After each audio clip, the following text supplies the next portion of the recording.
നമുക്കിന്നേ കുറച്ച് ചിപ്പിക്കൂൺ കിട്ടിയിട്ടുണ്ട്. അപ്പം ഇന്ന് അത് വെച്ചൊരു കറി ഉണ്ടാക്കിയാലോ? ഞാൻ ഈ ചിപ്പിക്കൂൺ വെച്ചിട്ട് പൊതുവേ ഇറച്ചിക്കറി പോലെയൊക്കെയാണ് ഉണ്ടാക്കാറ്. അപ്പം ഇന്ന് ഞാൻ വിചാരിച്ചു തിരുവനന്തപുരത്ത് ചിക്കൻ തോരനൊക്കെ ഉണ്ടാക്കണ പോലെ ഇന്ന് ഉണ്ടാക്കി നോക്കാമെന്ന്.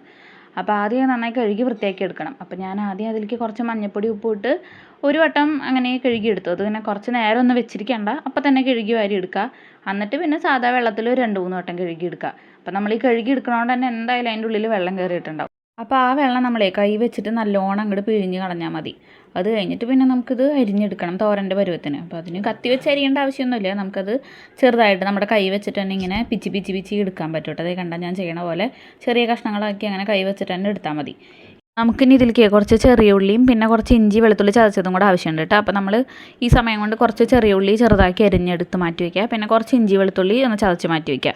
അത് കഴിഞ്ഞിട്ട് ഒരു ചട്ടി എടുത്ത് അതിലേക്ക് നമ്മൾ കുറച്ച് വെളിച്ചെണ്ണ ഒഴിച്ച് കടുക് പൊട്ടിച്ച് കറിവേപ്പില ഇട്ട് പിന്നെ ഈ ചെറിയ ഉള്ളി ഇട്ട് ഒന്ന് വഴറ്റിയെടുത്താൽ മതി. അതൊന്ന് വഴന്ന് വരുമ്പോൾ നമുക്ക് ഇഞ്ചി വെളുത്തുള്ളി ചതച്ചതും കൂടെ ചേർത്ത് 2 പച്ചമുളകും കൂടെ ചേർക്കാം. എന്നിട്ട് അതൊന്ന് മൂത്ത് വരുമ്പോൾ, വല്ലാണ്ട് മൂത്ത് പോകണ്ട, ചെറുതായിട്ട് ആ ഒരു പച്ചമണം മാറി വരുമ്പോൾ നമുക്ക് പൊടികൾ ചേർത്ത് കൊടുക്കാം.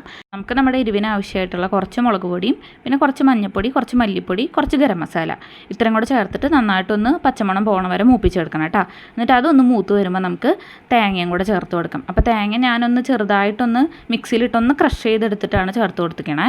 എന്നിട്ട് ഈ തേങ്ങയുടെ പച്ചമണം പോകണ വരെ ഒരു 2-3 മിനിറ്റ് ഒന്ന് നല്ലോണം വഴറ്റിയെടുക്കുക.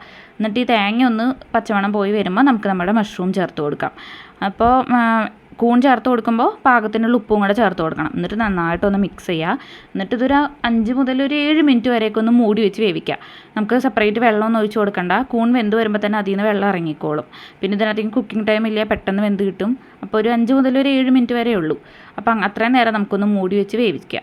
എന്നിട്ട് എന്താ ഒരു 5-6 മിനിറ്റ് കഴിയുമ്പോൾ തുറന്ന് നോക്കിയിട്ട് നന്നായി റോസ്റ്റാക്കി ഇങ്ങനെ വരട്ടി അങ്ങോട്ട് എടുക്കുക. എന്നിട്ട് ചോറിൻ്റെ കൂടെയൊക്കെ കഴിക്കുക. ഞാൻ ഫസ്റ്റ് ടൈമാണ് ഇങ്ങനെ വെച്ചിട്ട് കഴിക്കണേ. എനിക്ക് സാധാരണ ഇറച്ചിക്കറി വെക്കണ പോലെ വെച്ച് കഴിക്കണേക്കാൾ ഇഷ്ടമായത് ഇങ്ങനെ വെച്ചിട്ടാണ് കേട്ടോ. അപ്പോൾ നിങ്ങളൊന്ന് ഉണ്ടാക്കി നോക്കിക്കോളാം. പെട്ടെന്ന് ഉണ്ടാക്കാൻ പറ്റും. അപ്പോൾ ഒന്ന് ഉണ്ടാക്കി നോക്ക് കേട്ടോ.